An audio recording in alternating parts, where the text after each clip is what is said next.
Hi, welcome to Versus, where we watch 2 TV shows so you don't have to. Today we have... Versus!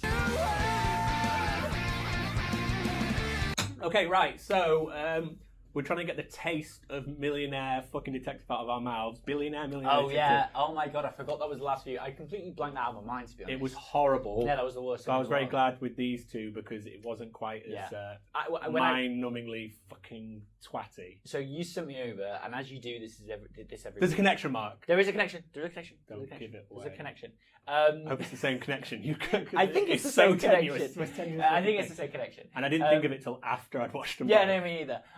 But no, I didn't know the connection at the start. There wasn't any apparently. But I thought I would really like Salaryman's Club, and I thought I'd fucking hate Spy Family. I thought Salaryman's Club would be completely different to what it was. I had no idea what that was about. No, well, yeah, I thought it would be really, really different. But I was like, oh, you know what, that's going to be funny. That's going to be like walking around the Golden Gyre and stuff like that. Yeah, Just having going a to nice bars time and like there, getting pissed. But it wasn't like that. Yeah. But Spy Family, I thought I would fucking despise this just from the picture. It looked really pretentious. Do you know there's ones that some of the ones Well, the guy was quite a lot dressed also like Millionaire Detective. Yes, maybe that could was have it. been, Maybe it's like just the style was fear quite of similar. The sort of the thingy style. But yeah, Spy Family. I like Operation Strix. Yeah, I didn't really get that either. Yeah. So the West and the East are sort of constantly on war happening. There's it's sort of tentative peace agreement of some kind. Yes. And someone's got a toupee. The West toupee. Somehow this is going to destroy his political career. Twilight was not. No, someone else was hired to get photos of the pictures. Yeah. But Twilight came in, acted like the head of the Eastern Republic something army or whatever, whichever one. There's just a map with East and West. Yeah, that's pretty much it is. That's what. Yeah, and then we with don't know which one we're like for. little We don't know arrows. which one again. Like, It doesn't really matter at this point. So then he does a Mission Impossible face. I've written Mission Impossible. I've got Mission Impossible face so many times. Sorry, and before then, someone gets assassinated. The first thing is someone's brakes get cut. Oh yeah, and the guy's just like, oh shit, I'll drive up a bridge because the brakes don't work. Didn't really, well, the guy was just looking down. It's like I feel like the biggest issue. You could have just put like a weird face down at the bottom and just been like, or like a clown's face, and he'd been like, stunning that clown, and still crashed. Because he doesn't. Because like it wasn't the fact that the brakes were cut that killed him. Because it was the fact that he just looked down and kept doing this. I'm standing on the table. I'm standing on the floor, by the way, in brake fashion. Not on a clown's face. No, not on a clown's All face. you do is just sort of rub against the side of the road for a bit, slow yourself down. Well, he just carried on driving, but didn't look up. He couldn't have done anything. We all remember GoldenEye, where the people who run this city drive during they go through that tunnel. James Bond, and they just use the bumper. That's what it's for. And they just go straight into the canal, even though there's no reason for it. They know the town. Yeah, they do know the town. James Bond didn't go to the canal. Also, why did they live there? Do that with that tank? I don't know, but it's the fact that it's completely stupid. But yeah, so your Mission Impossible steals the thing, and then he's on a date with Karen. Yeah, Karen is clearly his daughter, the guy who he's just been impersonating. Yes, that's what it is. Yeah, so it's the guy who wanted the pictures. Yeah. He's been going out with Karen to get, I'm assuming, all the information about the family. And all the information about her body by the looks of things and where all the moles are and all the creepy things like that he says later. He says later, he's like, by the way, I know Karen's moles. And he's like, I know Karen's moles. Does he say that? I know her bank accounts. I heard the bank accounts. I know where her labia are. And he said, I know everything about it. Follow me, this map down this line. I know where her labia leads. No, I just meant, I don't know. Did you notice when he gets his next mission? So basically, he's at some restaurant, he breaks with Karen and fucks off. And then he's done with that mission. He's got those pictures of that guy with the toupee, even though I'm sure someone can take more pictures of a guy with the toupee slightly slipping off. No, because he's just warning him. I don't understand. Toupee glue. I don't understand. We're not letting this happen again. We're not. Just like, here you go. I've had to go with this woman for 6 months to Bob the Drag Queen. I mean, like, but so now he's not with that woman because he's done his mission of getting the pictures. Yeah, he's very sort of clinical through the whole thing. Yeah, it's just the mission is the thing, like no emotions are getting involved. But clearly, he's got room to grow. Oh, he's got room to grow. Find out. He gets his next mission from a newspaper guy. Did you notice the guy meow? So he does the whole thing where you put a newspaper down on a bench and the guy next to him puts a newspaper down. There was a cat there. Did you see a cat? There was a cat there. I didn't see the cat, so all I saw was the subtitles meow, and I thought looked down, the man something, just got and looked up and gone. I thought the man was like, meow, and then walks off the guy who gives him the information. I'm I've just pretty put sure meow, there's a little cat newspaper there. man. I can picture a little cat there. I mean, I thought it was code. So the next time. Oh, maybe it was. Maybe they just go up and meow to each other, Yeah. and it's just like a secret language, and he just knows where to get these little messages from because he goes up and goes meow, and they go. It's like the snow in Russia go. falls heavily or whatever. Yeah, we're doing all the golden Well, items. it's all the golden items. All the gold. So the next target is Desmond, which really doesn't come up for a while, but thing flashes up. Desmond is his next hit. Yes. But to get to him, he needs basically needs the whole family. So he needs a wife and a kid. I don't understand why he needs the wife. Because Desmond's... No, I know why he needs the kid. Did you watch all the credits, by the way? Yeah, that's why. Yeah, I thought it was unfair. So that comes up. Yeah. And I was like, but what? What if she's dead? Or whatever. Like, people, like, Oh, there's a reason why she might not be there. Yeah, What if they get divorced? Like, I don't know. That's the school rules. Yeah. That it doesn't really make no sense. But anyway. So he needs a wife and kid because is it Desmond's kid is at school? He's at this very fancy school. Yeah. She's got to get into the school so he can mingle because he only has one party a year, and that's to sort of mingle with all the school kids and all the parents. This is So the only way of meeting this person. He's only only got got school friends, his daughter's school friends or his son's school friends. So he goes to this orphanage and meets Super Mario. Who doesn't give a shit about anything, just take a fucking kid. Super Mario is the worst person in the world. Yeah.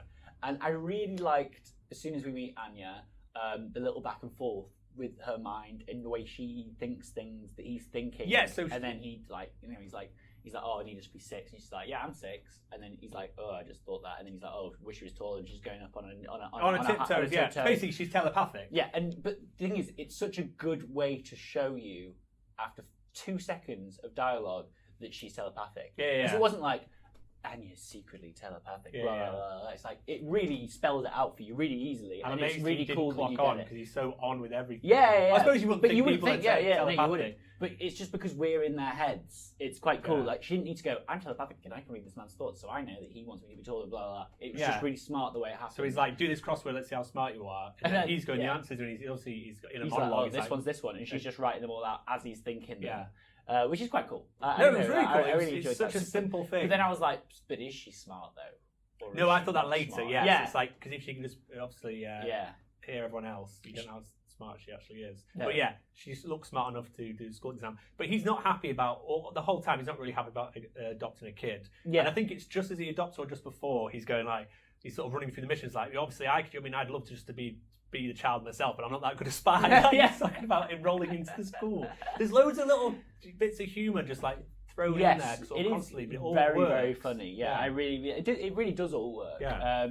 And then basically he sort of he goes to work. He locks her in the house in quite a funny way because she just keeps following him and he keeps spotting her. She seems very fun. Like every single scene that she was in or every single frame that she was doing. I was just like, oh, I like that animation. I like the way she's doing stuff. It's very cute. It could have been very annoying, that kind of character, and it's actually played really well. Yes. Because she's sort of like a cute little kid running around, but it's not like the kind of over-the-top No, yeah. But it was over the top, but it was kind of like, it was done in the same way as Monsters, Inc. Boo. Do you know what I mean? It's like, she just says like 5 things over and over again, and she just is always the same sort of tempo, or like gets scared or whatever. But the stuff where he was thinking about like he's always casing the joint wherever he's going, and he's going there might be enemy snipers, and then she's hiding because he's reading his thoughts, and it's this constant back and forth. But he locks her away, and then she basically finds all his spy shit, and then sends a signal. Why does she do that? Picked up. I don't know. She really wants a silencer. She really wants a gun with a silencer. Yeah, she does. I like that bit as well. Yeah. Because she watches this spy program. So she knows all about the spy program stuff. Anyway, so she sends a message to the bad people. Well, I think it's just out into open air, and so they obviously picked it up. I'm Twilight. I'm coming to get you or something. Yeah. And then basically she gets kidnapped because they find out where it is. But so she gets kidnapped. Twilight comes home. There's a couple of guys in his flat. And he just beats the shit out of them. Yes. But then gets beaten the shit out of as well. Yes. Because he's thinking, I might just get a new kid. Yeah. Which is really horrible. Anyway, so he gets beaten the shit out of, and then the GoldenEye silencer noise. Just as another GoldenEye thing, the silencer noise was the GoldenEye noise. Oh, really? I'm sure it was the video game noise. Yeah. Yeah, it's a cool noise. It's a really good noise. Anyway, so he gets kidnapped. And then they're like, oh yeah, here he is, brings him out. But guess what? It's not actually him. It's Mission Impossible 2 again, where he throws the guy down with a bag on his head. But couldn't he have done that and put his face on that guy. Yeah, he should have done it for longer. But he also should have more put time. his own face on that man. On that guy. So when he Yeah. puts him down, they'll start doing it. He can pick up the girl. Yeah. And then he escape. picks up the girl and just basically tries to walk out. It's quite and weird. then he basically tells the girl to go and... Because the thing is, you know that she can read his thoughts, but he doesn't know that. So when he's sort of talking to you, like, well, obviously, you must know that she knows you're lying to me. Yeah. Because then she's like, Dad just lies all the time. Yeah. He's a really good liar, but he's always lying to me. And he pretends to be some random guy. He goes, oh, go run over there, go run around the corner. Yeah, and with that hide. thingy because he's trying to protect her or something. Yeah. I didn't really get that one. He was like, oh, I've written a piece of paper that says that you're going to go to a good orphanage. And it's like, what were the people doing before? I'm just going, oh yeah, this one says she should go to a good orphanage. Let's not send him to the shit orphanage like we did last time. That bit made no sense in my mind. Yeah, and he goes back and there's a flower trap. So the flower trap was really quite cool. Yeah, because flowers so they couldn't ignite. shoot. Yeah, I quite like that. Yeah, I thought it was really cool. The flower trap was quite smart. and that's so. Yeah, he beats them all up, and then he finds the girl. Anya's been waiting for him the whole time, and he's like, "We need to move apart." After threatening and telling Karen's dad about her nipples. Sorry, that's it. Yes, so Not it's nipples, Karen. moles. It was Karen's dad. I It know was what the you mean. kidnapper. Yeah, and he was there. But I liked it when they leave.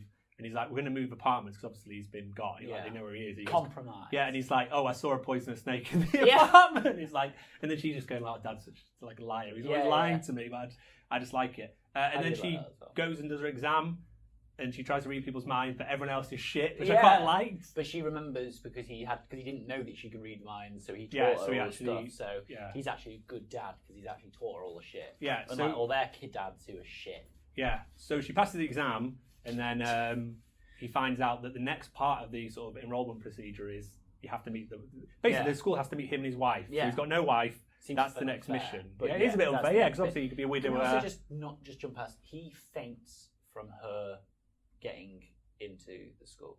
He faints from relaxation. Which I don't know if is a thing. If I've ever been so relaxed that I faint. Maybe because he's so on edge all the time, it's a completely foreign feeling to him. Of the relaxation, but surely if he's in such a tense situation all the time and he's killed everyone, that's his relaxation time. Then I don't know. He seems like he's got no pleasure in his life. Yeah, he's just like a robot, just doing. So tasks. he was so happy that he fainted because he's just not used to it. So it says relaxation, but maybe it meant happiness, relief, or contentment. Or contentment, yeah. Yeah. Because at no point, I say he's a bit like Leon. If you see the movie Leon, because he's just a hired killer, and he's always just. And he's got a kid now. Yeah. So we'll see Mission 2. Because I think Mission 2, Episode 2 was acquire a wife or something. Yeah, it was. And I think I got a little. I didn't watch the Mission 2 because I didn't watch the next episode bit because I don't like doing that because it's spoilers. But she did look like a sort of assassin kind of character herself. So I don't know what the dynamic's going to be there. Then we had. What the fuck was it? Oh, sorry. Salaryman's Club. Salaryman's Club. Yeah, which I didn't actually write to. It was more sort of straightforward. Can I say, why did we watch the dub of this? Because there wasn't a thingy. Oh, I couldn't find it. Oh, okay. It was just not. I hate watching dubs. I know, I hated the dub. I actually really was looking forward to this one because I was like, right, here we go. This is going to be the one that I actually thought was going to be good, even though I really enjoyed Spy Family. But it was completely different to what I thought it was going to be. Did you have it? I'd just seen the title of it. I didn't know anything about it. It's a sports anime. I didn't know it was a sports anime. Yeah. No, until it actually started. I didn't know a single. I just thought Salaryman, people getting drunk, a new person. I saw joins a new office at a drinks company. So I was like, oh, it's some guy starting a new job, getting pissed with his new mates, having sort of going through slice of life, doing, I don't know. And then at the start, when he's playing badminton, I was like, right, so he was a professional badminton player. Now he has to be a salaryman. He has to learn about being a salaryman. Yeah. So I was like, right, that's where it's going. Yeah. And then it was like, we're being fired from the bank because you're not good at badminton. And I was like, wait, what's happening here again? The whole world. So his whole world he goes to Kyoto and gets fired. No, it's not in Kyoto. No, because he starts at one place and then he goes to Kyoto. No, he goes to Kyoto to train to do badminton. Then he goes back to the city to. No, because he's going back home to. That's where he gets his new job because he's only speaking his money. He goes, I'm moving back home. He's got an iguana. So he left his place to Kyoto. Yeah, but the Kyoto thing was the thing that the guy said later, and I think that was to do with more school level shit. Only because the kid didn't know about his brother or partner, spoilers for later, dying or whatever, having a fit on the thingy. So obviously he would have known. He would be like, oh yeah, he froze up since his brother died or whatever, partner died. Yeah, basically it's But Butters and the dancing thing, getting served. That's something in my pocket. Yeah. Yeah. So he was a fantastic badminton player. At some point, he had a partner who might have been his brother, might have been his friend who died, or something. But you don't know. That's just his past. Died because of him or something. Not that he's not like Buzz. I'll never play badminton again. But it's that kind of. He's got some mysterious. He'll never play partners again. Yes, he'll never play partners. Partners, yeah. Partners is not. We'll play partners. No, because he kept being like, we're partners. So basically, school doesn't matter. What job you do doesn't matter. It's just badminton. Yeah. He basically loses his job, loses the bank job. He's coming home. He loses the bank job because he doesn't do badminton. Yeah. Like the thing is that he got that bank job because he played badminton. He's not good at banking.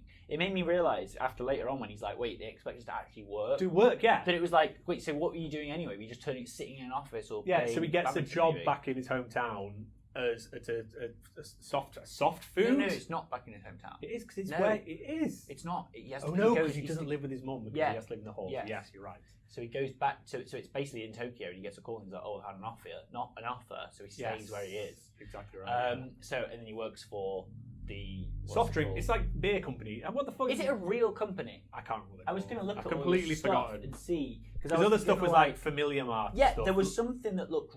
Familiar Mart, and it's Family Mart. Yeah, there was a few things where they do it slightly off spelling and stuff. That's quite a clever little pun. Familiar Mart as well. There, that's quite good. But Familia.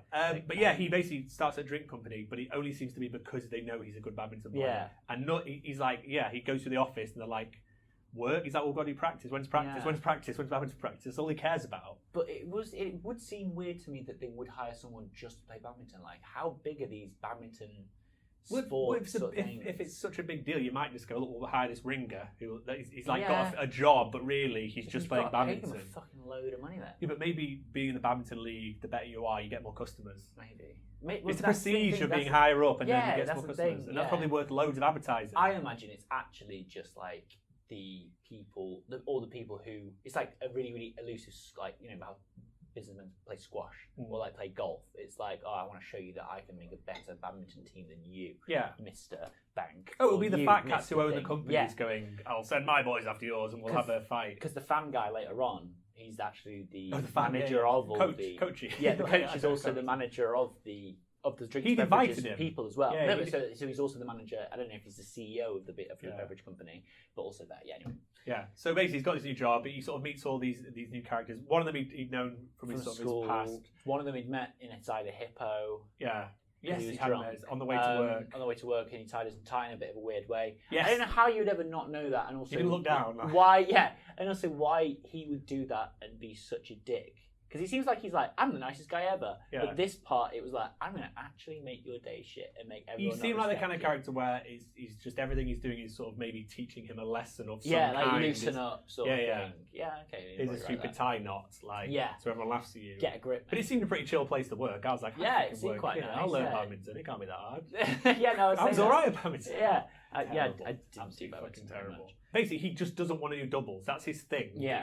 And when he finds out that the coach is like, well, that's why I invited you for doubles. Yeah. He's like, I can't believe it, blah, blah, blah. Which you would freak out a little bit about. Well, he's just playing badminton next to you. You've already said yes to badminton and moved all the way. Just fucking play next to someone else. But then again, I get that. But then, like, you know, part of me feels like this is also a bit of like an allegory for if you've got mental health issues, you need to fucking, like, Japanese work doesn't give a shit. Yeah. You know, like, that's always a classic thing of like, oh yeah, if you're stressed or if you're overstressed or if you're overworked and you've got PTSD or like you're really struggling with your workload, they don't give you a shit. They're just like, no, you turn up for it. They don't give a shit. You just turn up. You're a salaryman. You just work for them, and you just do it, and you do it, or you get fired or whatever, or you lose your whatever. I don't know. But basically, it kind of seems like it's a bit of a similar situation. He's like breaking down, and he can't do that job because it's like there's a psychological boundary in the way. But it never. They don't give a shit. But it's like I don't think I don't know who knows. People seem to know something's happened, but it doesn't show it. No. So I didn't know necessarily if, say, someone has died or someone's had some horrible thing.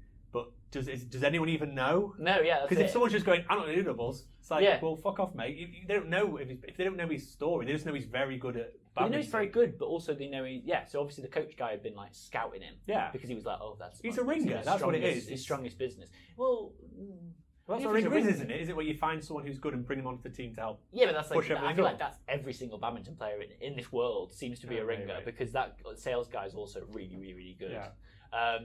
you know, I don't know if he's a Western guy. I feel like he's like they make out like a he lot looks of people a bit German. He looked a bit German. I don't know, he looks a bit German. Everyone sort of looked quite similar in this. I really struggled to when I was started writing down his names. I know the main guy's called Miko, but the rest of it I literally have no fucking clue what everyone called. He was just sort of tall, blondish, drunk guy. Yeah, but like that's what part of me makes me think, because he was very like, the main guy was like very like straight laced.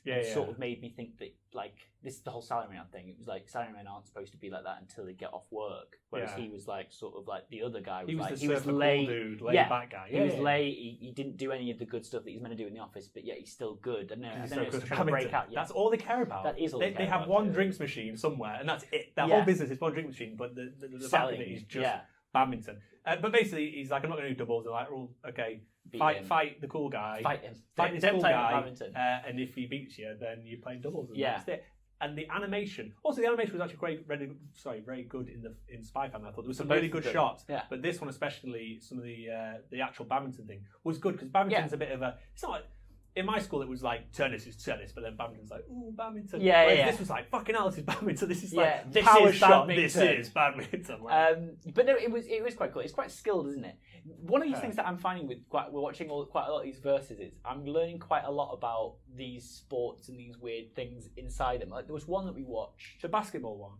I don't know if it was basketball, but there was another one we watched that was basically like, I can't remember what the fucking sport was or anything like that. But it was sort of like going in on the game and seeing how people, or like what they would do. There was something. I think it was basketball because I think that is still a thing where the guy was really good at sort of planning. Yes, on the fly, like and this is a bit similar where he's sort of Miko's goes into this is the connection by the way, sort of foresight. Yes, psychic powers or some sort of mental abilities. Because when it kept doing that flashback, there's a bit when because he can read them. Yeah, he's fighting the guy at badminton. The cool relaxed guy, and there's a shot that he could have easily got, but he doesn't get it. Yeah, and he has this flashback, and in my head I was like, is he seeing that if he does that move, it's gonna?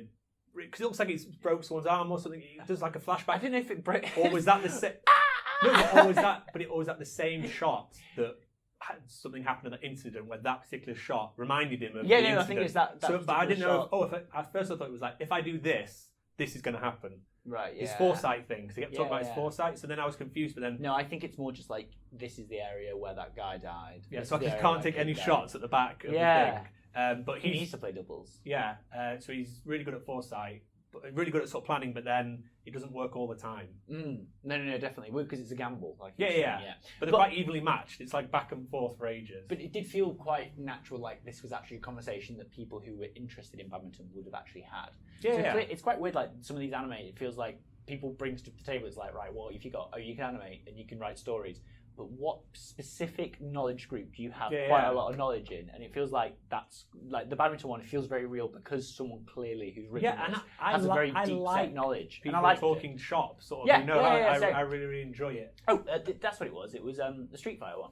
It was High School Girls. So it was going on about how someone played and how they did it. Turtling. Yeah. And it was quite good because obviously the guy had such a deep knowledge of Street Fighter to write it, and the guy clearly has such an old person has very clear knowledge of badminton in the same way. Yeah, cool. I know about that. My Dress Up Darling. There's a whole thing where they talk about taking photos with DSLR cameras and how to do the lighting. This whole bit where they're chatting about kind of boring things, but somehow it comes across as really interesting. You're like, oh no, that really. I'm learning something. Like, is this Jeff Goldblum's, and then what's his face? World of Jeff Goldblum. That's it. He loses or something. Yeah, he loses. I'm trying to remember. But he loses kind of because he thinks to himself while he was playing. He thinks to himself, we'd be a great team together, and then he sort of that's the thing. He's convincing him. He's actually getting convinced. He's convinced, and the guy sort of like plays against it because he's sort of in his own head. And then he wins. Yeah, because they've got to do doubles together. Yeah, because with the foresight thing, sort of the big problem is if if he's wrong with the gamble and his foresight, no one's there to back him up. Yeah. So if he does miss it, if he's playing doubles, someone else will be there to. So basically, they're the perfect sort of match. They are clearly, and we're going to all find out what happens with them later on. Did you think they would fall in love? No, I had no idea what this anime was about. And as I was watching it, I thought, "Is this? I don't know. Is this yaoi? Is it yaoi or yuri?" And I was like. Because I literally had no idea. I was like, are they going to fall in love? Maybe they will. I don't know. But the more I was watching I feel like all these people could maybe make these shows and then basically the fandom decides they're falling in love. Yeah. And it doesn't matter if they fall in love or not because the fandom have made them fall in love and will make the anime merchandise to make them fall in love or whatever. With most stuff we watch, because we watched, God, I dread to think how many random shows, usually there's like a big female presence. There's like a hot girl or there's someone that... Whereas this wasn't like that. Yeah. There was someone on the sideline Was in there? the opening who was like, go on, but obviously because it's an all-boys team, it's kind of it makes sense, but I suppose it's just the first time I think ever where I thought maybe it's do you know what I mean, a male romancing because I had no reference. I would have guessed that more than badminton until it actually got through because I was like, where's this going? Salaryman. Whereas usually there's, do you know what I mean? There's, I don't know, 3 girls all very sized and you're like, oh my god, it's Thingy, it's Sakura-san and she's whatever. Yeah. But maybe that's just because I'm used to we're used to the same sort of format. I'm actually really struggling to decide out of these two which one I liked the most because I actually think initially I thought going into Salaryman's Club I was like, oh, nothing's going to beat Spy Family, but actually the badminton and talking and the chat stuff actually did turn me round to it a bit more. They were both just very. I say it's so much better than bloody Millionaire Detective, Millionaire's Club. They were just both well made, well. I say annoyingly acted, I'd say, but just annoyingly it was the dub. But Spy Family was just a little bit funnier. I like the kind of dry, funny humour throughout. And 90% of it was just internal humour, like hardly anything was really said. Stuff. I can think of the whole episode. What was really that's the thing. So he's so quiet, so it made sense. But no, I really like these both. I did, but I will probably give it to Spy Family because I think thinking about it, that's the one that I really do want to watch more of, and I want to see why and how they're going to get into school, what hijinks the little girl's going to get into, what hijinks the guy's going to get into. I just quite like it. I think it's very, and it was heartfelt. I actually really cared about the characters by the end of it. Whereas I didn't care about the main Salaryman guy. I like the foreigner guy, but I didn't care about the main Salaryman guy because I thought he was a bit of a wanker.